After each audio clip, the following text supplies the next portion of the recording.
Hello dear students, आज की इस वीडियो में हम कंटिन्यू करेंगे जो हमने पिछली वीडियो में पढ़ा उससे आगे। हमने पिछली वीडियो में क्वेश्चन नंबर 5 तक सॉल्व किया एक्सरसाइज 3.1 का। इस वीडियो में हम क्वेश्चन नंबर 6 से स्टार्ट करेंगे, तो चलिए शुरू करते हैं। क्वेश्चन नंबर 6 है हमारे पास, find the values of x y and z from the following equations. जैसा हमने पिछले क्वेश्चंस किए कुछ ऐसे ही ये भी क्वेश्चंस हैं। तो फर्स्ट पार्ट इसका हम एक बार देखते हैं। 4 3x 5 is equals to y z 1 5। तो हमने पढ़ रखा है इक्वल मैट्रिसेस के केस में corresponding angles corresponding elements equal हो जाएंगे। तो कॉरेस्पॉन्डिंग एलिमेंट्स ले लेते हैं हम। 4 के कॉरेस्पॉन्डिंग हमारे पास y है, तो हमें y इज इक्वल टू 4 मिला। 3 के कॉरेस्पॉन्डिंग z है, तो हमें z इज इक्वल टू 3 मिला। और x के कॉरेस्पॉन्डिंग y है, तो हमें x is equal to y मिला। हमें x, y और z ही फाइंड करना था, तो यही हमारे इस क्वेश्चन का आंसर हो जाएगा। तो काफ़ी छोटा था फर्स्ट पार्ट क्वेश्चन नंबर 6 का। अब हम देखेंगे क्वेश्चन नंबर 6 का सेकंड पार्ट क्या है। क्वेश्चन नंबर 6 के सेकंड पार्ट में कह रहा है x plus y 2 5 plus z x y is equals to 6 5 2 8। तो जब हम कॉरेस्पॉन्डिंग एलिमेंट्स को इक्वल पुट करेंगे तो हमारे पास आएगा x plus y is equals to 6 और 5 plus z is equals to 5 और x y is equals to 8। X y is equals to 8। तो मैं इस इक्वेशन को फर्स्ट एज्यूम कर लूँगा, इसको सेकंड कर लूँगा और इसको अगर हम थर्ड एज्यूम कर लें तो हम सेकंड इक्वेशन को कंसिडर करेंगे कंसिडरिंग 2। हमने क्या देखा, 5 plus z is equals to 5 है, तो z इज इक्वल्स टू 0 आ जाएगा। हम साइड में मेंशन कर लेंगे z की value, z is equals to 0 और इसे इरेज कर देंगे।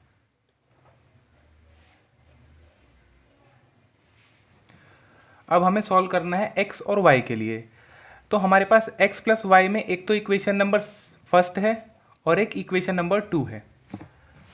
हम इक्वेशन नंबर फर्स्ट से x की वैल्यू निकाल लेंगे, x is equals to 6 minus y, और इस x की वैल्यू को हम इक्वेशन नंबर 3 में पुट करेंगे।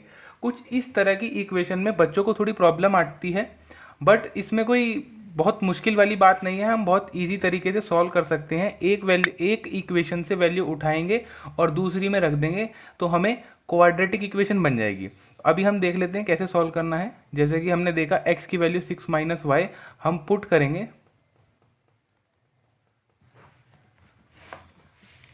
Putting in equation 3 it implies 6 minus y y is equals to 8। जब हम अंदर मल्टीप्लिकेशन करेंगे तो 6y minus y square is equals to 8। अब हम y स्क्वायर का कोएफिशिएंट पॉजिटिव बनाएंगे तो हमें क्या मिलेगा, y square minus 6y plus 8 is equals to 0, जो कि एक क्वाड्रेटिक इक्वेशन है। तो क्वाड्रेटिक इक्वेशन को सॉल्व कर लेंगे हम। हमारे पास 8 है, दो नंबर्स को मल्टीप्लाई करके प्लस 8 आना चाहिए और उनका सम माइनस 6 आना चाहिए। तो हम कैसे करेंगे, Y square minus 4y minus 2y, जैसा कि 4 टू ज़ा 8 होगा प्लस का, और minus 4 minus 2 is equal to 6 हो जाएगा। तो y minus 4 minus 2y minus 4 is equals to 0। इससे हमें क्या मिलेगा, y minus 4 y minus 2 is equals to 0। तो हमें क्या मिला, y minus 4 is equals to 0 और y minus 2 is equals to 0। Therefore y is equals to 4 और y इज इक्वल्स टू 2। तो थोड़ा सा हम इसे इरेज कर लेंगे, उसके बाद सामने लिखते हैं और x की वैल्यू कैलकुलेट करें। तो हमें क्या मिला, y इज इक्वल्स टू 4 और y is equals to 2. If y is equals to 4 it implies x is equals to 6 minus y is equals to 6 minus 4 is equals to 2. If y is equals to 2 it implies x is equals to 6 minus 2 is equals to 4. तो हमारे पास दो values x की आई और दो ही values y की आई. इसका मतलब है हमारे पास दो केसेस बनेंगे जिसमें एक बार x is equals to 2, y is equals to 4 और z हमारा 0 है, दोनों केसेस में फिक्स. दूसरा केस है x is equals to 4, y is equals to 2, z is equals to 0. ये दोनों ही हमारे क्वेश्चन नंबर 6 के पार्ट 2 के आंसर हो जाएंगे. तो अब हम देखेंगे क्वेश्चन नंबर 6 का थर्ड पार्ट. तो थर्ड पार्ट है x plus y plus z, x plus z y plus z is equals to 9, 5, 7. तो सेम थ्योरी रहेगी, कॉरेस्पॉन्डिंग एलिमेंट सेम हो जाएंगे और कैलकुलेट कर लेंगे. x plus y plus z is equals to 9, x plus z is equals to 5, y plus z is equals to 7. इसे मैं equation 1 assume करूँगा, इसको 2 एज्यूम करेंगे और इसे थर्ड एज्यूम करेंगे. तो अगर आप ऑब्जर्व करें तो y plus z is equals to 7 जो है वो मैं इस जगह पे रख सकता हूँ. y plus z is equals to 7 मैं इस जगह पर रख करके सीधा x की वैल्यू निकाल सकता हूँ. कन्फ्यूज़न बहुत कम हो जाएगा इस केस में. तो x plus y plus z की अगर मैं 7 पुट करूँ इक्वेशन 1 में तो x plus 7 is equals to 9. It implies x is equals to 9 minus 7 which is 2. अब x इज इक्वल्स टू 2 हम पुट करेंगे इक्वेशन नंबर 2 में, जिससे हमें z मिल जाएगा. 2 plus z is equals to 5. It implies z is equals to 5 minus 2 is equals to 3. तो z की वैल्यू हमारे पास आ गई है 3. अब हम z is equals to 3 put कर देंगे इक्वेशन नंबर 3 में, तो हमारे पास y आ जाएगा इस वाली इक्वेशन में. Putting in equation 3 we get y plus 3 is equals to 7. It implies y is equals to 4. तो हमारे पास तीनों वैल्यूज आ गई हैं जो हमें कैलकुलेट करनी है. x is equals to 2, y is equals to 4, z is equals to 3. ये हमारा आंसर हो जाएगा क्वेश्चन नंबर 6 का पार्ट 3. तो चलिए अब अगला क्वेश्चन नंबर 7 करते हैं.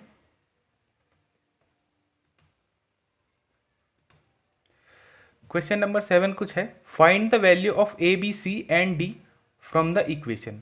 दो मैट्रिसेस हमें गिवन है, इक्वल हैं जो कि, और हमें ए बी सी और डी फाइंड करना है. तो सेम प्रोसीजर रहेगा. a minus b is equals to -1 हो जाएगा.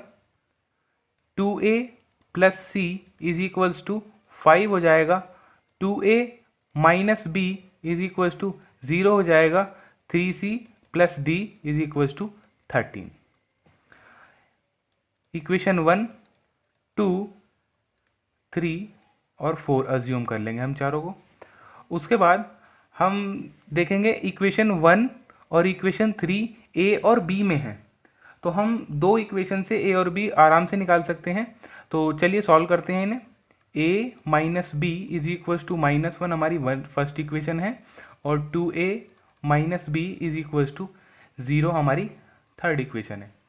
तो फर्स्ट और थर्ड से मैं b को एलिमिनेट करूंगा. कैसे करूंगा? Equation 1 minus equation 3, that is a minus b equation 1 का left hand part minus equation 3 का left hand part. 2a minus b is equals to right side में इक्वेशन 1 का right hand part minus right hand side of equation 3 जो कि 0 है.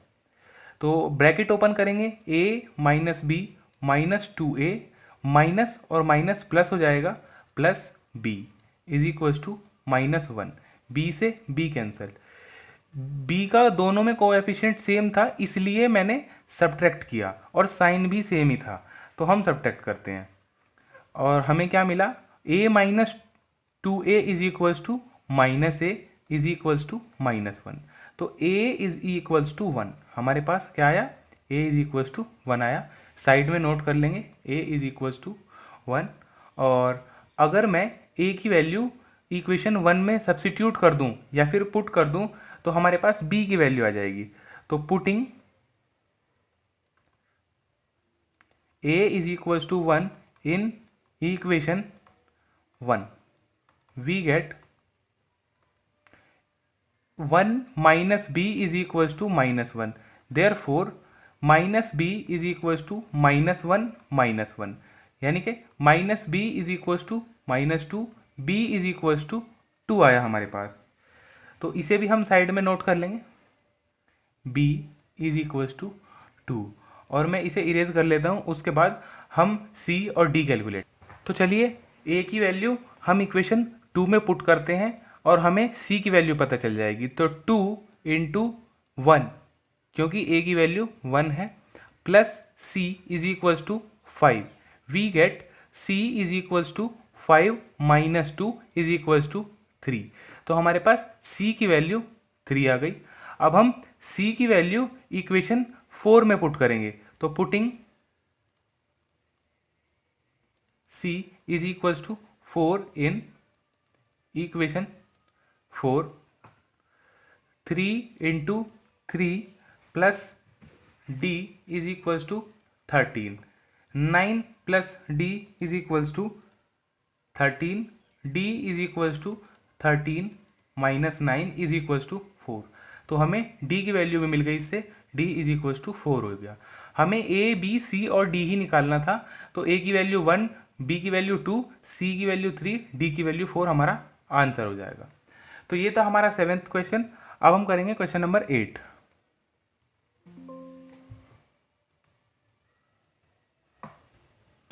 Question number 8 है a is equals to a i j m by n order का एक square matrix है। तो हमें इसमें से चूज करना है कि m स्मॉलर देन n होगा या फिर m ग्रेटर देन m होगा या m is equals to n होगा या d नन ऑफ दीज। तो हमने स्क्वायर मैट्रिक्स की डेफिनेशन पढ़ी थी, जब भी a एक स्क्वायर मैट्रिक्स होगा, a m by n order का अगर ये स्क्वायर मैट्रिक्स है तो हमेशा m is equals to n रहेगा। इसी वजह से c हमारा करेक्ट आंसर हो जाएगा। तो ये एक मल्टीपल चॉइस क्वेश्चन था। तो चलते हैं क्वेश्चन नंबर 9 की तरफ। क्वेश्चन नंबर 9 है which of the given values of x and y make the following pair of matrices equal. तो हमें दो मैट्रिक्स दिए गए हैं, एक तो ये वाला एक ये वाला, और हमें देखना है कि किन x और y की वैल्यूज़ के लिए, इन गिवन वैल्यूज़ में से किन x और y की वैल्यूज़ के लिए ये दोनों मैट्रिक्स इक्वल हो जाएंगे। तो एक बार हम इन्हें इक्वेट कर लेते हैं और उसके बाद x और y की वैल्यू निकालने की कोशिश करेंगे। अगर x और y की यूनिक वैल्यूज़ आई तो ये दोनों मैट्रिसेस इक्वल किए जा सकते हैं, otherwise it is not possible to equate them. तो पहले एक बार हम करके देखते हैं।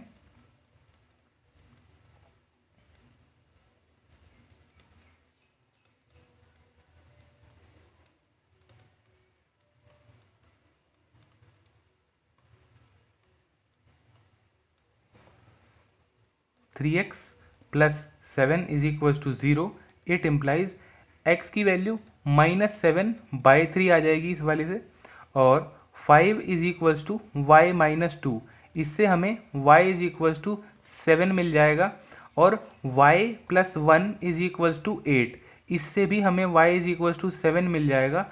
और लास्ट वाले एलिमेंट को जब हम इक्वेट करेंगे तो 2 - 3x इज इक्वल्स टू 4, हम इसे सॉल्व करेंगे तो 2 - 4 is equals to 3x -2/3 is equals to x।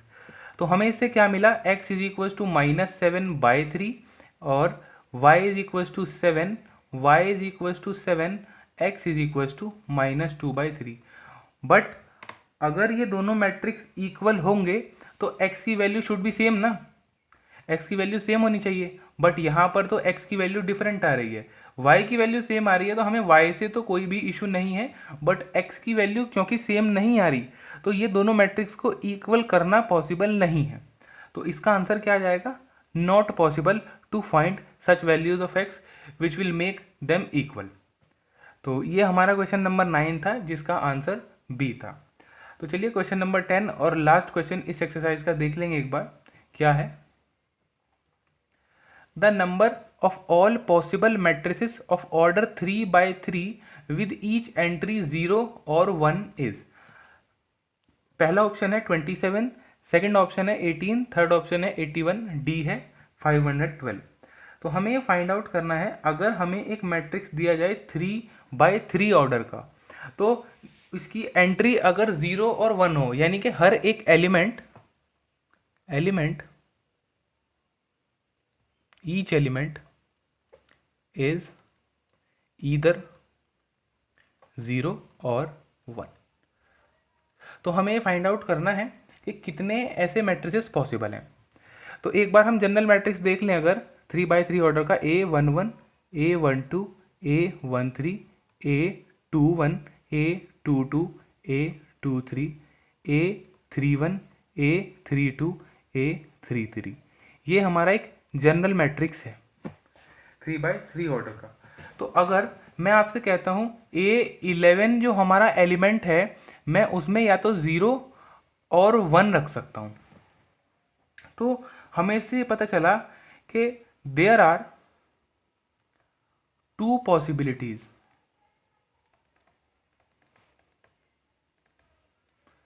That A11 can be, यानी कि हम दो तरीके से A11 को फिल कर सकते हैं। ऐसे ही हम A12 को भी दो तरीके से, A13 को भी दो तरीके से, सारे के सारे जो एलिमेंट्स हैं हम दो दो तरीके से फिल कर सकते हैं। तो क्लास 11th में हमने परम्यूटेशन कॉम्बिनेशन पढ़ा है, हालांकि इसमें परम्यूटेशन कॉम्बिनेशन नहीं लग रहा, बट हमें देखना है कि हमारे पास 9 प्लेसेस हैं जो कि फिल करने हैं। मैं आपको एक बार बना के दिखाता हूँ। 9 प्लेसेस है, एक तो ये, एक ये, एक ये, एक ये, एक ये, एक ये, एक ये, एक ये और एक ये। हमें 9 प्लेसेस फिल करने हैं। तो पहली जगह हम 2 भर सकते हैं, 0, 1 या 0। ऐसे ही हम A12 में भी 0 और 1 भर सकते हैं, A13 में भी 0 और 1 फिल कर सकते हैं, A21 में भी 0 1, A22, A23, A31, A32, A33, सबको हम 2 वेज में फिल कर सकते हैं, और जिसे हमें साथ में फिल करना है, तो इसीलिए मैंने मल्टीप्लिकेशन का यूज़ किया। अगर और चूज़ कर रहे होते तो बात अलग थी, अदरवाइज एंड कर रहे हैं तो हमें मल्टीप्लिकेशन लेना होता है। इसलिए जब हम मल्टीप्लाई करेंगे तो ये आएगा 2 to the 4 to the 8 to the 16 to the 32 to the 64 to the 128 to the 256 to the 512। हमारा आंसर आया कि हम 512 मैट्रिसेस बना सकते हैं जिसमें हर एक एलिमेंट की एंट्री या तो 0 है या 1 है। तो 512 हमारा आंसर हो जाएगा। तो हम ऑप्शन चूज करेंगे डी। तो क्वेश्चन नंबर 10 के साथ ही हमारी एक्सरसाइज खत्म होती है। आज की इस वीडियो में इतना ही। Thanks for watching.